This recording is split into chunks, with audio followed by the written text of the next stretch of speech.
Let the past die. Kill it if you have to. That's Rian Johnson's repetitive theme in The Last Jedi. Many of those who like the film praise it for being bold and taking risks. I'm on the other side of the fence personally.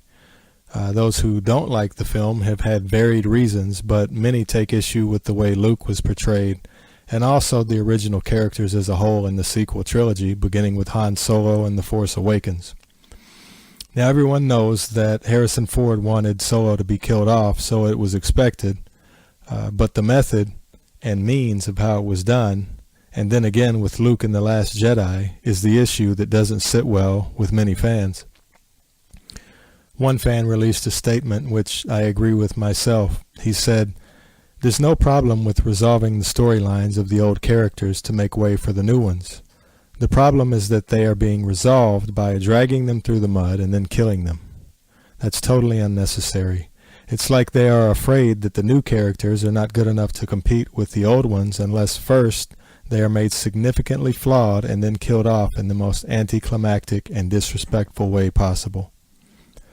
Some say Rian Johnson seemed like he was purposely and with obvious malice trampling on the legacy of the characters by effectively committing extreme character assassination via belittling them to make the new characters seem more important. With the defenders of the film and those who thought it was a travesty going back and forth on any and every outlet online where Star Wars is discussed, it's quite obvious that this film has caused a huge divide in the fan base.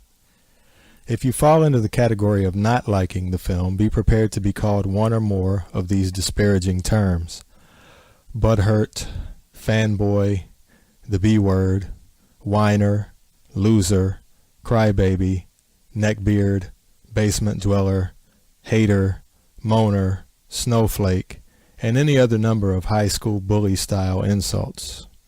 It's also very, very common to accuse anyone that doesn't like the film of being sexist, racist, bigoted, alt-right, or too stupid to understand the deep complexity and bold edginess of The Last Jedi. On the other side of it, some who don't like the film go to extremes and actually bring up issues that I don't see as being real issues. I didn't mind Rose. I actually kind of liked her. I didn't care for Holdo, but not because of the seemingly obvious feminist push she was inserted to add to the film. No, it was because she was a bland and boring character who didn't add any depth to the story, in my opinion. She could have been left out entirely and it wouldn't have made a difference to me. Leia should have been executing the orders through the whole film instead of being in a coma. Some people say that the men were portrayed as incompetent buffoons who were scolded by the women in authority for their stupidity.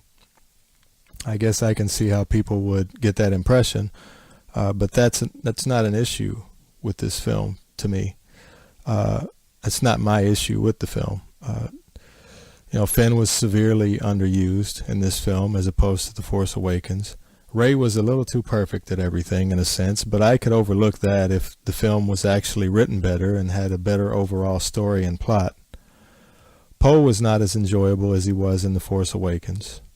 I didn't really care for the flying Leia scene, but I can even overlook that. The space walrus milk drinking, the cringy prank call scene between Poe and Hux.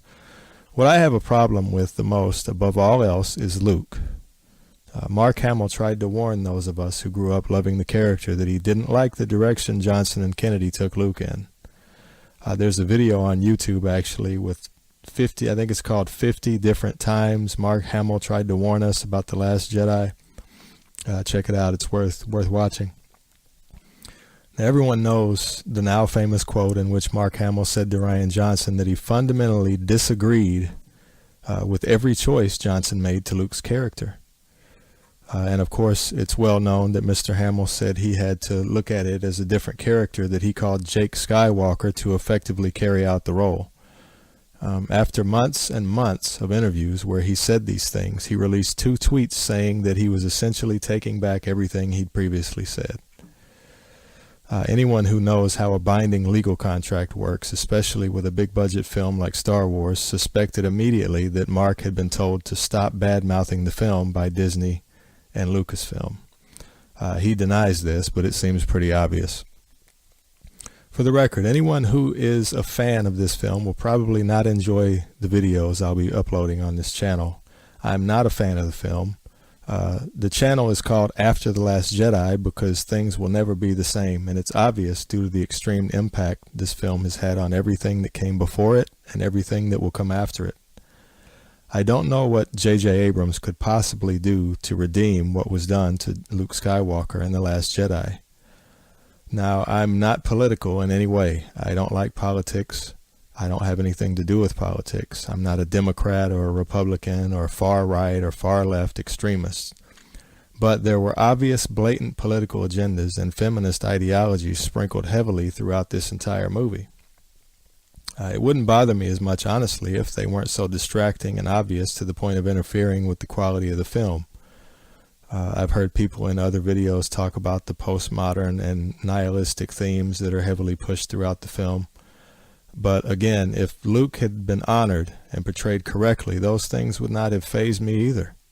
I'll be honest, I was looking forward to this film primarily due to the return of Luke Skywalker. And there are many, people, not just me, that were, believe it or not. They were there for Luke. Now I like Rey, Finn, and Poe, and even Rose, but they don't carry the weight that Luke, Leia, and Han do. I was hoping for Lando too, there were so many missed opportunities in this film, it's almost criminal.